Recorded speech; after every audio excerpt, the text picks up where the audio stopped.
नमस्कार प्रिय विद्यार्थियों, वीके नॉलेज इलेक्ट्रिकल में आप सभी का स्वागत। आईटीआई सेकेंड ईयर के आपके सीबीटी एग्ज़ाम होने हैं और डे बाय डे आपको हम क्लासेस दे रहे हैं। ये हमारी क्लास नंबर 16 है। अगर इसी क्लास से जुड़े हैं तो आपको बता दूं कि 15 क्लास पहले और हुई है और आपके लिए सुव्यवस्थित प्ले लिस्ट बना दी है, उसमें जाकर उन क्लास को भी आप देख सकते हैं। ITI second year CBT exam 2025 नाम से प्ले लिस्ट है, उसमें उन 15 क्लास को भी ज़रूर देखना, क्योंकि मशीनें सारी उसमें कंप्लीट हो गई है और क्वेश्चन किसी भी क्लास में रिपीट नहीं हुआ। आपके पेपर में 75 क्वेश्चन आएंगे और हम आपको विश्वास दिलाते हैं कि वो 75 के 75 क्वेश्चन हम आपको देंगे, चाहे वो इंजीनियरिंग ड्राइंग हो, चाहे एम्प्लॉयबिलिटी स्किल हो, वर्कशॉप कैलकुलेशन और इलेक्ट्रिशियन थ्योरी, चारों सब्जेक्ट के आपको जो टोटल क्वेश्चन आएंगे वो डे बाय डे क्लासेस दे रहे हैं। चैनल को अभी से कर लीजिए सब्सक्राइब, वीडियो को कर दीजिए लाइक, अपने दोस्तों तक पहुँचा दीजिए ताकि वो भी इनको देख सके, अटेंड कर सके। आज हम इलेक्ट्रॉनिक्स शुरू कर रहे हैं क्योंकि बड़ा पोर्शन है और इसमें से पेपर में सवाल आते ही हैं, तो अच्छे क्वेश्चन इसके पढ़ेंगे क्योंकि बड़ा हिस्सा जो है वो इसका रहता है। अपने इसमें हल करेंगे एक एक करके, तो चैनल को कर लीजिए सब्सक्राइब। इलेक्ट्रॉनिक्स की और भी क्लासेज होगी और जैसे ही नेक्स्ट आपका क्लासेज होगा तो आपको नोटिफिकेशन उसका मिल जाएगा। पूरे विस्तार से कारण सही चीज़ें समझेंगे और एक्सप्लेन करके आपको एक एक क्वेश्चन समझाएंगे। पूरे साल भर अगर आप नहीं भी पढ़ पाए तो अब भी कंसेप्ट करने का मौका है आपके पास। कंसेप्ट एकदम क्लियर हो जाएंगे क्योंकि कारण सहित चीज़ें बताएंगे, छोड़ेंगे एक भी नहीं। और बहुत अच्छे से चीज़ों को जब क्लियर करेंगे ना तो आपको भी बहुत अच्छे से वो चीज़ें समझ में आएंगी। चलिए, ये रहा पहला सवाल आपके सामने और इसको अपन हल करते हैं। कुछ समझेंगे चीज़ें और आई होप कि आपको चीज़ें जो है वो अच्छे से क्लियर हो जाएगी। पहला सवाल देखो, प्रकाश की तीव्रता मापने के लिए किस प्रकार के अवरोधक का उपयोग करते हैं। देखो, हमारे पास जो रेजिस्टेंस होते हैं ना, वो होते हैं 4 तरह के, NTC, PTC, LDR और VDR। लाइट इंटेंसिटी के लिए हम जिसका इस्तेमाल करते हैं उसे LDR बोला जाता है। इसका पूरा नाम होता है लाइट डिपेंडेंट रेजिस्टर, यानी प्रकाश पर निर्भर करने वाला प्रतिरोधक। रेजिस्टर है, रेजिस्टेंस नहीं। रेजिस्टर और रेजिस्टर में फ़र्क होता है, मैंने पहले भी कई बार आपको बताया है। हम इसे फोटो कंडक्टर भी बोलते हैं, ध्यान रखिएगा, बहुत इंपॉर्टेंट है ना। फोटो सेंसर में इसका काफ़ी इस्तेमाल किया भी जाता है। VDR का पूरा नाम होता है वोल्टेज डिपेंडेंट रेजिस्टर और इसे हम लोग शॉर्ट में वेरिस्टर बोलते हैं। वोल्टेज पर इसका रेजिस्टेंस जो है वो डिपेंड करता है। इसका हम लोग कहाँ इस्तेमाल करते हैं तो ये आपके फर्स्ट ईयर में आता है, अब भी आ ही सकता है खैर, क्योंकि सर्किट ब्रेकर का आता है ना। सर्किट ब्रेकर में जब आपको आर्क क्विंचिंग करनी हो तब हम लोग इसका इस्तेमाल करते हैं, सर्किट ब्रेकर में आर्क का समन करने के लिए। NTC का पूरा नाम होता है नेगेटिव टेम्परेचर कॉफिशिएंट। क्या नाम होता है my dear? Negative temperature coefficient, यानी ऋणात्मक प्रतिरोध ताप गुणांक, जिसका मतलब होता है प्रतिरोध, ताप बढ़ने से प्रतिरोध घटता है।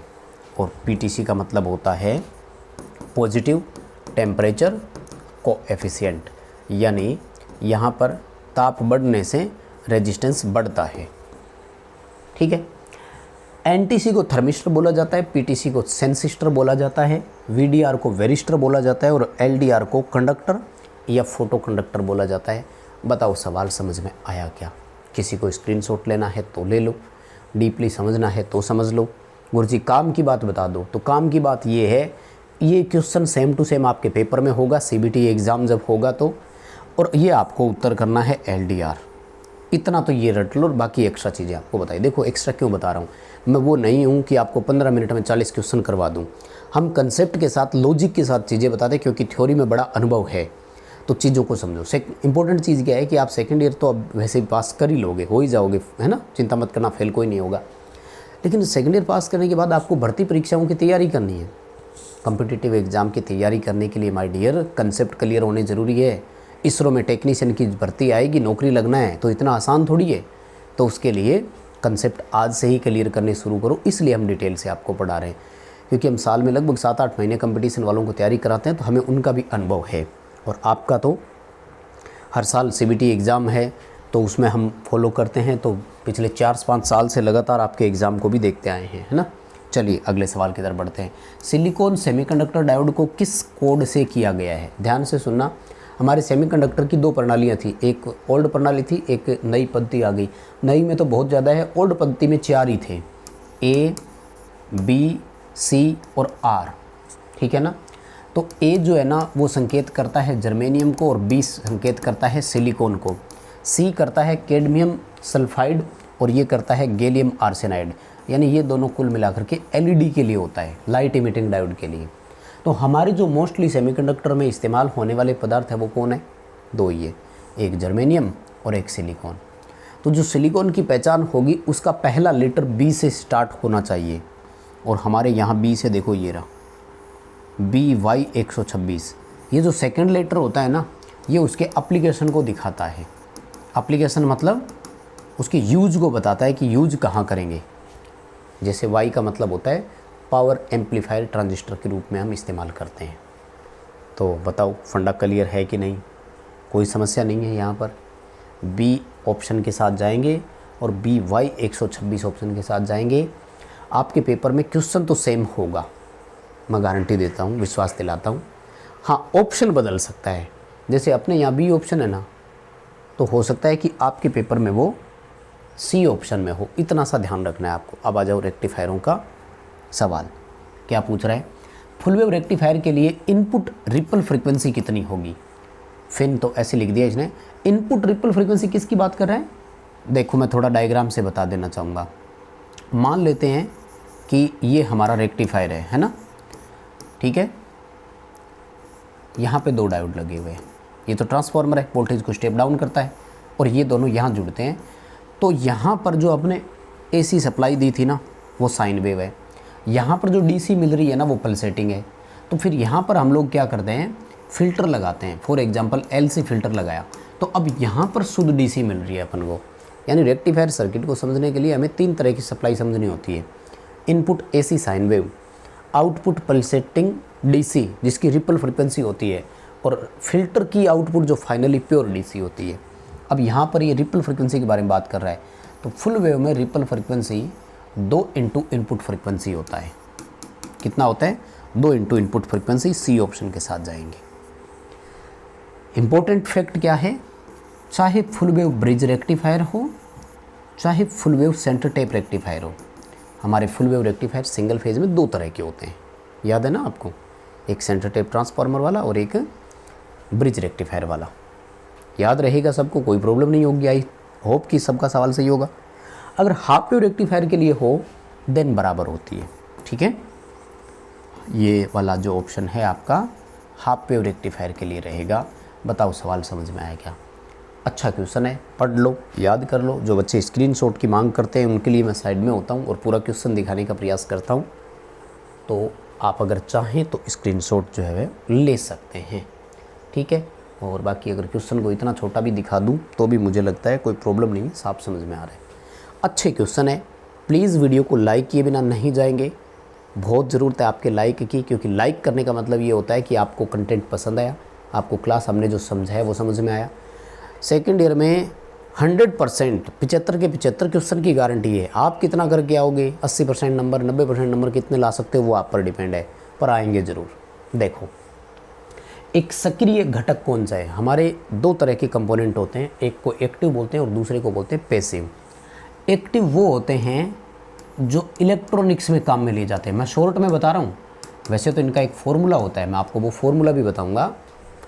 और पैसिव वो होते हैं जो इलेक्ट्रिकल में काम में लिए जाते हैं। इतना मोटा मोटा समझ लो ताकि आपको चीज़ें समझ में आ जाए। वैसे तो पैसिव वो होते हैं जिन पर केसीएल, केवीएल और ओम्स लॉ जो है वो अप्लीकेबल हो, ठीक है ना, नियम जो है वो लागू हो। और इस पर ओम किरचॉफ नियम जो है वो लागू नहीं होते हैं।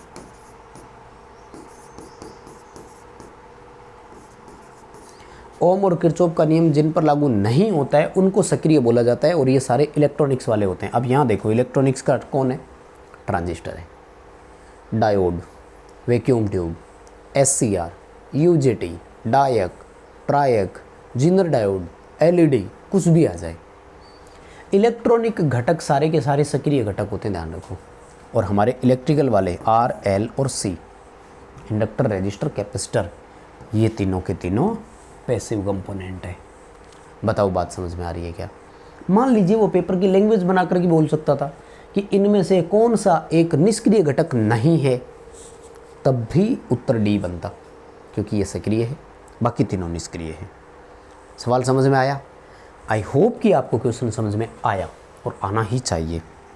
नेक्स्ट देखो क्या कह रहा है, कैडमियम सल्फाइड को कौन दर्शाता है, तो ये R जो है ये कैडमियम सल्फाइड को दर्शाता है। LED बनाने के लिए काम में लेते हैं, क्योंकि मैं आपको बता चुका हूँ, A जर्मेनियम को और B सिलिकॉन को दर्शाता है। इससे इजी क्वेश्चन और क्या ही होगा कि बार बार रिपीट हो रहा है। आगे बढ़ने से पहले एक मोस्ट इंपॉर्टेंट इन्फॉर्मेशन और जानकारी आपको दे रहा हूँ। इस वीडियो के डिस्क्रिप्शन में लिंक दिया गया है, ऐप डाउनलोड कर लीजिएगा। एप्लीकेशन पर आपके सेकंड ईयर के लिए स्पेशल मॉडल टेस्ट सीरीज तैयार है, जिसमें आपको मिलेंगे electrician theory, employability skill, workshop, calculation, engineering, drawing, सबके क्वेश्चन। दरअसल होता क्या है, आपने क्वेश्चंस तो पढ़ लिए, अब उनकी प्रैक्टिस करना ज़रूरी होता है। CBT मोड एग्ज़ाम होगा, CBT मोड ये टेस्ट है, आपको पेपर की सी फीलिंग आएगी, है ना। उससे क्या होता है कि टाइम बाउंडेशन आपको सॉल्व करने का मौका मिलता है कि इतने समय में हमें ये पेपर हल करने हैं। साथ में पढ़ने के लिए PDF डाल रखी है, प्रीवियस पेपर डाल रखे हैं, बहुत सारे क्वेश्चन प्रीवियस पेपरों से रिपीट हो जाते हैं, तो आपको ये पढ़ना है।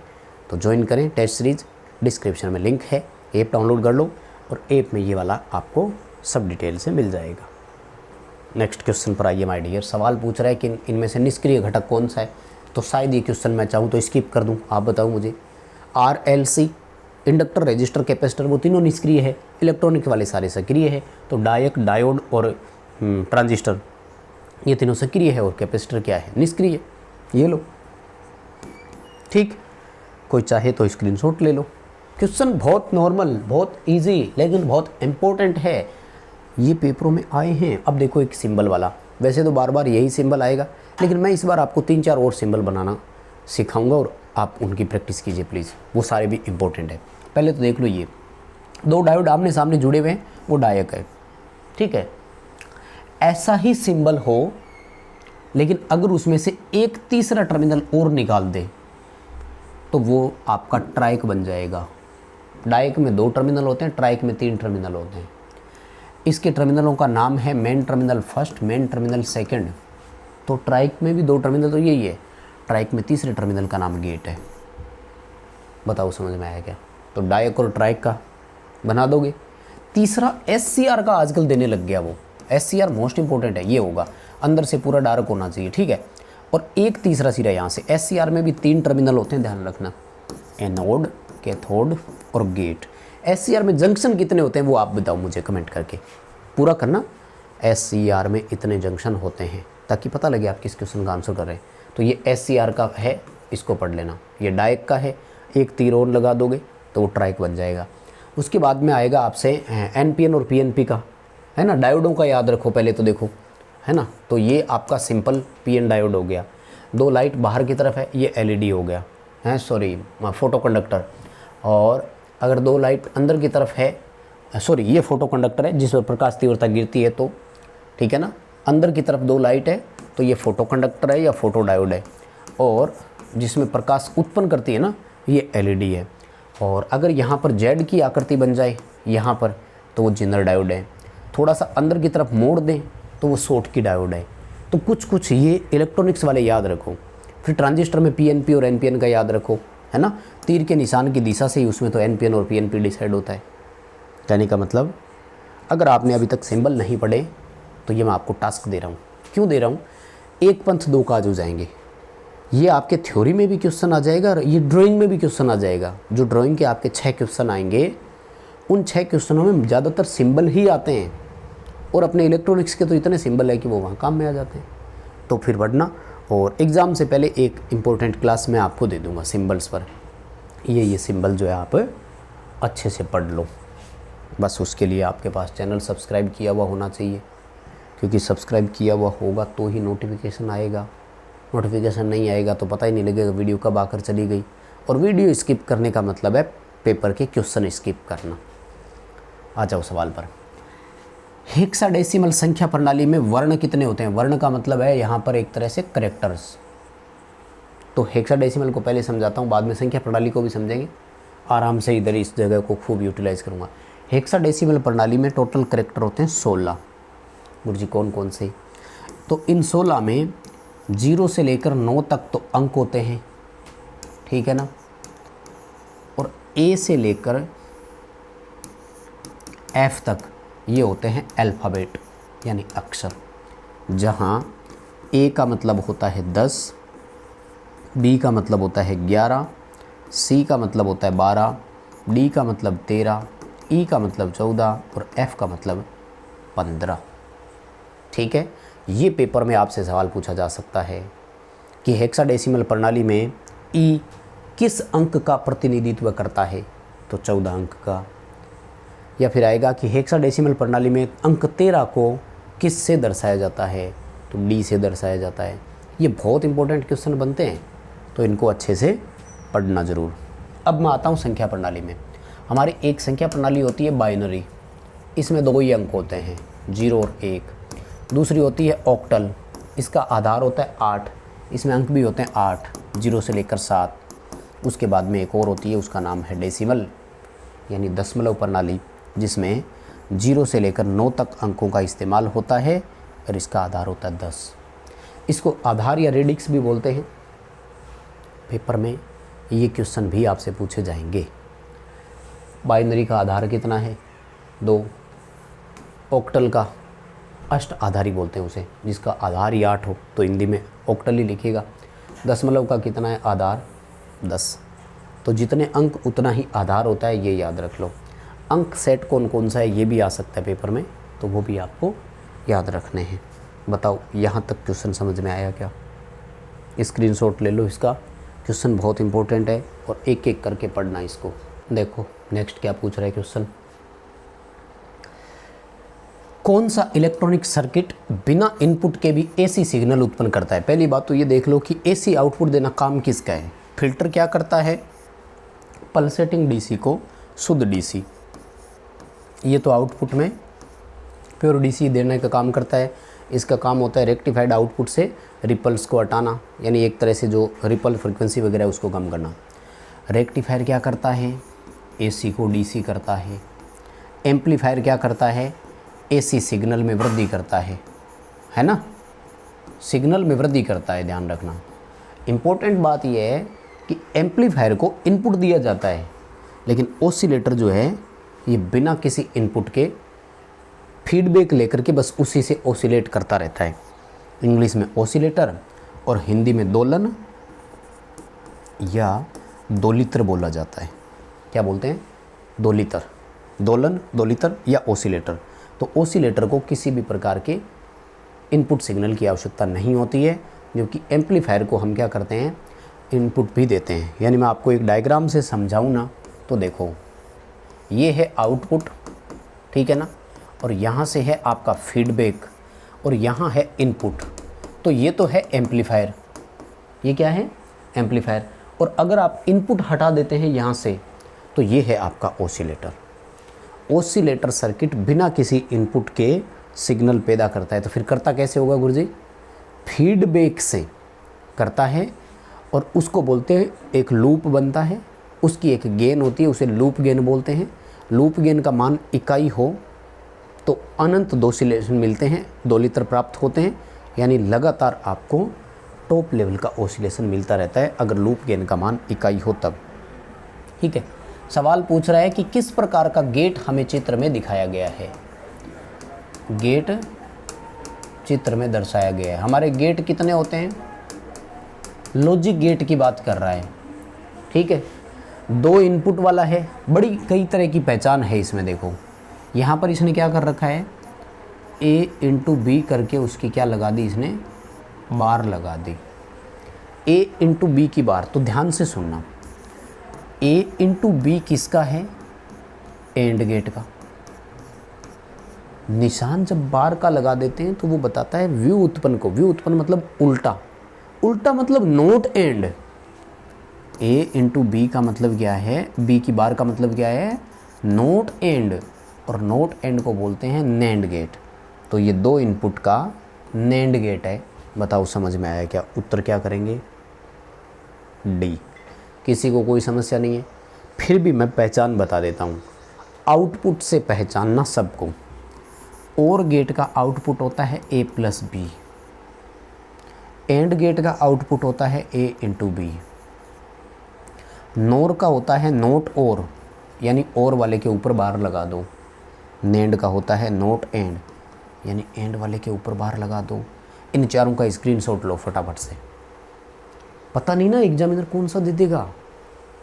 पहला तो 99% तो चांस है यही आएगा, लेकिन फिर भी दूसरा दे दे तो अपनों को क्या है, चारों पढ़ करके जा रहे हैं मस्त। आजा, कौन सा सवाल आप दे रहे हो एग्जामिनर महोदय, हम तैयार हैं। पढ़ना पड़ेगा आपको इसके लिए। कंटेंट आई होप पसंद भी आ रहा है, लाइक किए बिना नहीं जाएंगे, बिल्कुल लाइक करना पड़ेगा, कोई ऑप्शन नहीं है। देखो नेक्स्ट क्या पूछ रहा है, कौन सा उपकरण मापे हुए या परीक्षणित मात्रा का एक दृश्य प्रतिनिधित्व प्रदान करता है, विजुअल प्रेजेंटेशन प्रदान करता है। हम इसे शॉर्ट में CRO बोलते हैं। बताओ नाम सुना था क्या? और संक्षेप में बोलते हैं ओसिलोस्कोप। क्या बोलते हैं? ओसिलोस्कोप। ओसिलोस्कोप को हिंदी में बोलते हैं दोलनदर्शी। मैं सारे ही बता रहा हूँ भाई, एग्जामिनर का क्या भरोसा, चला नाम बदल दे, और एक नाम बदलते ही हम घबरा जाते हैं। यहाँ केवल ओसिलोस्कोप लिख सकता है, सी ऑप्शन आएगा, क्योंकि CRO का पूरा नाम होता है कैथोड रे ओसिलोस्कोप। तो हो सकता है कि ये वाला ऑप्शन से हटा भी दे, चेंज करेगा अब, क्योंकि 2021 से यही सवाल आ रहे हैं बार बार, तो अब कुछ बदलेगा, वो यही बदलेगा, क्वेश्चन देगा। लेकिन केवल ओसिलोस्कोप, और हिंदी में ओसिलोस्कोप नहीं लिखेगा, हिंदी में दोलनदर्शी लिख देगा। तो समझ में आ गया ना? CRO इसका उत्तर आएगा। हम CRO से frequency, time, AC voltage, DC voltage, चारों राशियों का मापन कर सकते हैं, कि ध्यान रखना। आ जाओ सवाल पर। वो कह रहा है कि इस ट्रांजिस्टर एम्पलीफायर का नाम क्या है। देखो इसको थोड़ा अच्छे से पहचान लेना, फिक्स है, यही डायग्राम आता है। फिर भी दो पहचान बताता हूँ। एक आपका इस सेक्शन में काम करता है और दूसरा इस सेक्शन में काम करता है। Q1 और Q2 दो ट्रांजिस्टर है। एक किसी चीज़ को धक्का मारता है, एक उसको खींचता है, यानी पुश और पुल। तो ये क्लास B का पुश पुल एम्पलीफायर है। अब यहाँ पर इसने पुश पुल दिया तो है, AB में किसी प्रकार का पुश पुल एम्पलीफायर होता ही नहीं है। पुश पुल किस प्रकार के एम्पलीफायर का प्रकार है, तो क्लास B का ही प्रकार होता है। हमारे 4 तरह की क्लासेज होती है एम्पलीफायर की, class A, class B, class C और क्लास AB। और इनमें क्लास B ऐसा है जिसमें एक पुश पुल नाम से भी एम्पलीफायर और होता है। इसकी दक्षता ठीक ठाक है, अच्छी खासी होती है, लगभग 78% के आसपास एफिशिएंसी होती है। वैसे तो सर्वाधिक दक्षता क्लास C एम्पलीफायर की होती है, लेकिन क्लास B नॉर्मल और क्लास B पुश पुल, तो class B push pull amplifier की दक्षता 78% के आसपास होती है। खैर इतना डीप क्यों जाना है अभी, मतलब डायग्राम देखो और ये करो, है ना। अच्छा कुछ बच्चे बोलेंगे गुरुजी जल्दी जल्दी कराओ भाई। देखो मेरी बोलने की स्पीड ऐसी है, प्लीज़ यूट्यूब पर क्लास आपके लिए पहले से अवेलेबल है, आप स्पीड डबल कर सकते हैं, यूट्यूब आपको मौका देता है, तो डबल स्पीड करके सुन लो। मेरे से इतना ही बोला जाता है भाई, इससे ज़्यादा ना। तो बोलने का टाइमिंग भी इतना ही है, आधे घंटे 35 मिनट बोल पाते हैं, और स्पीड भी यही है, इससे ज़्यादा जोर भी नहीं लगा सकते। ईयरफोन यूज कर लेना प्लीज़। सवाल देखो, दोलन सर्किट में अनुनाद आवृत्ति की गणना कैसे करते हैं? इंग्लिश में इसे रेजोनेंस बोलते हैं। आपने फर्स्ट ईयर में पढ़ा होगा फंडामेंटल AC के टाइम में। अनुनाद कब होता है? जब XL का मान XC के बराबर हो जाए। तो यहाँ हमारा फॉर्मूला रहता है, D ऑप्शन देखने की जरूरत नहीं है, C उत्तर ही सही है। 1/2π√LC है, फॉर्मूला याद कर लो यार, बहुत इंपॉर्टेंट है, वेरी वेरी इंपॉर्टेंट है, डेफिनेटली एग्जाम में क्वेश्चन होगा, रटे मार लो। रेजोनेंस फ्रिक्वेंसी के लिए फॉर्मूला 1/2π√LC। D ऑप्शन में उसने क्या कर रखा है, 1/LC और √2π कर रखा है, तो वो गलत है, कोई मतलब नहीं है उसका, ठीक है। C ऑप्शन है। सवाल समझ में आ गया? क्वेश्चन देखो, स्क्रीनशॉट लो, आगे बढ़ो। क्वेश्चन देखो, स्क्रीनशॉट लो, आगे बढ़ो। सवाल देखो क्या करें। सिलिकॉन ट्रांजिस्टर संचालन के लिए बेस एमिटर जंक्शन में न्यूनतम वोल्टेज की आवश्यकता कितनी होगी? दो चीज़ें बताता हूँ, सुनना ध्यान से। जो हमारा ट्रांजिस्टर होता है ना, उसमें दो जंक्शन होते हैं, पहला जंक्शन और दूसरा जंक्शन। पहला जंक्शन बेस और एमिटर के बीच में बनता है, दूसरा जंक्शन बेस और कलेक्टर के बीच में बनता है। मोस्ट इंपॉर्टेंट चीज़, पहला जंक्शन सदैव फॉरवर्ड में होता है, दूसरा जंक्शन रिवर्स बायस में होता है, जब हम उसे एक्टिव मोड में काम में लेते हैं। अगर सैचुरेशन में है तो दोनों फॉरवर्ड में है, कट ऑफ मोड में है तो दोनों रिवर्स में भी है, वो एक अलग बात है। हम ट्रांजिस्टर को एक्टिव मोड में काम में लेते हैं, तब पहला जंक्शन फॉरवर्ड और दूसरा रिवर्स में होता है। अब फॉरवर्ड के लिए वोल्टेज ड्रॉप आएगा तो नॉर्मल वोल्टेज ड्रॉप है, सिलिकॉन की कितनी है 0.7 वोल्ट, तो 0.7 वोल्ट होगी, कोई दिक्कत नहीं। अगर सिलिकॉन की जगह जर्मेनियम लिखा हुआ होता देन ए ऑप्शन करना था आपको, क्या करना था, जर्मेनियम। जर्मेनियम की वोल्टेज ड्रॉप कितनी है 0.2 से 0.3 है। जंक्शन 2 रिवर्स में होता है, उसके लिए आपको बहुत वोल्टेज की ज़रूरत पड़ती है, लेकिन पहला जंक्शन टूट जाता है तो उसके बाद में बैरियर काम करना शुरू कर देता है। सवाल देखो, अब फटाफट से कराते हैं भाई। ये कलर कोड वाला है, एक बार करवा चुका हूँ यार मैं, कोई शायद ज़रूरत तो नहीं है, फिर भी देखो कोई बात नहीं।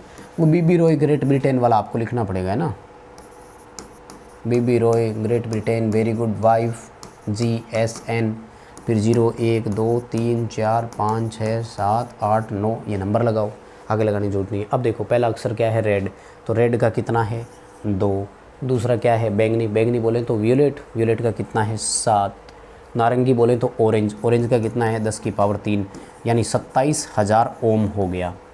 सोना गोल्ड की टॉलरेंस 5% होती है, यानी 27,000 ओम का 5% कम या ज़्यादा करना है। तो पहले 27,000 का 5% निकालो, फिर उसको एक बार जोड़ देना और एक बार घटा देना, उत्तर का मिलान कर लेना। सी ऑप्शन बता रहे हैं इसमें। 27,000 का 5% निकालना, वो जितना भी आए एक बार 27,000 में से घटा देना, एक बार 27,000 में से जोड़ देना, आपका उत्तर आ जाएगा। ये तो फर्स्ट ईयर में भी टॉपिक है, अभी कल परसों फर्स्ट ईयर की क्लास हुई थी उसमें भी आया था। ठीक है, सवाल देखो, रिवर्स बायस में चौड़ी बाधा होने का कारण क्या है। वो कहता है रिवर्स बायस में जब डायोड जुड़ता है तो बैरियर चौड़ा क्यों हो जाता है। भाई रिवर्स कब होता है थोड़ा सा बता दूं, ये P और ये N, रिवर्स तब होगा जब P को N और N को P देंगे तो इलेक्ट्रॉनों को ये खींच लेता है और होल को ये खींच लेते हैं। जब होल और मुक्त इलेक्ट्रॉन जंक्शन से दूर जाते हैं तो जंक्शन और चौड़ा हो गया। डी उत्तर करना है। इलेक्ट्रॉन और होल आपूर्ति टर्मिनल की ओर आकर्षित हो जाते हैं। कहाँ हो जाते हैं, इलेक्ट्रॉन और होल आपूर्ति टर्मिनल की ओर आकर्षित हो जाते हैं। सवाल देखो, फुल वेव रेक्टिफायर सर्किट में आउटपुट वोल्टेज क्या है। इस डायग्राम को रट लो, बहुत इंपॉर्टेंट है, सीधा आएगा। मैंने क्लासेज में जितने भी डायग्राम करवाए हैं एक भी क्लास आपकी छूटनी नहीं चाहिए, क्योंकि डायग्राम वाले ही आएंगे। तो देखो यहाँ इसने ओपन कर दिया सर्किट, इसलिए कोई आउटपुट नहीं मिलेगी, नो आउटपुट करना है आपको, इसका कोई रिजल्ट इसमें नहीं मिलेगा। अगला सवाल देखो, कौन सा फिल्टर सर्किट वोल्टेज स्पाइक को कम करता है। स्पाइक्स को कम करने के लिए LC फिल्टर आएगा। स्पाइक्स होता है जैसे यूँ पल्सेटिंग आपका चल रहा था तो अचानक जो है ना मान में यूँ एक झटका आ जाना और फिर वापस यहीं आ जाना, तो ये स्पाइक्स नहीं आने देगा, यानी अचानक उतार चढ़ाव नहीं आने देगा। ए ऑप्शन करना है, LC फिल्टर के साथ जाना है, बहुत इंपॉर्टेंट क्वेश्चन है। अगला सवाल क्या कह रहा है, ड्राइव में आउटपुट स्टेज में हम आजकल पावर इलेक्ट्रॉनिक्स का एक एडवांस वर्जन इस्तेमाल करते हैं तो उसको IGBT बोलते हैं। ड्राइव वाला चैप्टर अपने आगे आएगा। AC DC ड्राइव दो तरह के होते हैं। IGBT का पूरा नाम होता है इंसुलेटेड गेट बाईपोलर ट्रांजिस्टर। तो ये FET और BJT का मिलान होता है, BJT प्लस JFET होता है, ठीक है ना। इन दोनों को मिला करके एक डिवाइस बनाइए। FET का पूरा नाम फील्ड इफेक्ट ट्रांजिस्टर, UJT का पूरा नाम यूनि जंक्शन ट्रांजिस्टर, SCR का पूरा नाम सिलिकॉन कंट्रोल रेक्टिफायर और IGBT का इंसुलेटेड गेट बाईपोलर ट्रांजिस्टर। इसका गेट जो है वो इंसुलेटेड होता है, ये फ़र्क पड़ गया। और डेसिमल को बाइनरी में कैसे बदलेंगे, मान लीजिए आपको कह दिया 20 है, इसका बाइनरी करो, तो क्या क्या करते आ रहे हैं, भाग देते ही तो आ रहे हैं अपन, है ना। क्या क्या करते हुए आ रहे हैं, भाग देते हुए आ रहे हैं। और जो शेष फल आ रहा है उसको अपन क्या कर रहे हैं, यहाँ रख रहे हैं, है कि नहीं, और फिर नीचे से ऊपर की तरफ रखते हैं। तो सी ऑप्शन आएगा। दशमलव को 2 से विभाजित करते हैं, यानी जो हमें डेसिमल संख्या दी गई थी हम उसको क्या कर रहे हैं, 2 का भाग दे रहे हैं तो बदल जाता है। अगला सवाल देखो क्या कर रहा है, डिजिटल सर्किट में बाइनरी कोडेड डेसिमल जो BCD है ना, इसका क्या इस्तेमाल है। एक बाइनरी होता है, एक BCD होता है। BCD की सबसे इंपॉर्टेंट बात है कि ये 4 अंकों का होता है और नॉर्मल बाइनरी जो होती है वो 2 अंकों की होती है, ध्यान रखना। इसको 8 4 3 2 84 32 कोड नाम से भी जाना जाता है। तो इसका होता है डाटा स्टोरिंग करने के लिए, ये काम में आती है रजिस्टर में, लेच रिले में, फ्लिप फ्लॉप में, है ना। ये डिजिटल इलेक्ट्रॉनिक्स है, अभी आपको शायद समझ में नहीं आएगी, सेकेंड ईयर में हो, अभी बहुत मेहनत करनी पड़ेगी। नेक्स्ट देखो टेबल पूछ रहा है, तो वही बात आ गई, हम तो यहाँ से पकड़ लेंगे। A/B है ना, तो A/B किसका होता है, एंड गेट का। ये सब सोचने की अपन को ज़रूरत ही नहीं है, अपने तो ये देखो कि यहाँ दे दिया ना A/B, तो A/B किसका होता है, एंड गेट का, क्योंकि और गेट का क्या लिखा है मैंने, A+B, नोट गेट का क्या है, ए की बार, नोर गेट का क्या है, ए प्लस बी की बार। ये कुछ चीज़ें तो बस ऐसे ही मान लो रिपीट ही हो रही है आपके सामने और कुछ भी नहीं है। और अगला सवाल देखो, CRO से क्या नाप सकते हैं, तो CRO से हम फ्रीक्वेंसी नाप सकते हैं और टाइम का मेजरमेंट कर सकते हैं और AC वोल्टेज नाप सकते हैं और DC वोल्टेज नाप सकते हैं। CRO से 4 चीज़ें नाप सकते हैं, ध्यान रखना, ठीक है। बहुत ही इंपॉर्टेंट क्वेश्चन है और ये मैं पहले भी आपको बता चुका हूँ। और उसके बाद में देखो SCR का एप्लीकेशन क्या है। SCR सबसे ज़्यादा आजकल मोटरों की स्पीड कंट्रोल के लिए काम में लिया जाता है, चाहे वो AC मोटर हो चाहे DC मोटर हो। तो बस माय डियर यहीं रोकेंगे आज की क्लास। 25 क्वेश्चन आपको हमने इसमें करवाए हैं, कोशिश रहेगी 2-4 क्लास में इलेक्ट्रॉनिक्स पूरा कर दें क्योंकि आगे चैप्टर बहुत है। मोस्ट रिपीटेड क्वेश्चन की सीरीज़ भी स्टार्ट करेंगे, तो प्लीज़ बिना लाइक किए नहीं जाएंगे। चैनल को सब्सक्राइब करो, वीडियो को शेयर ज़रूर कर देना। बहुत बहुत धन्यवाद।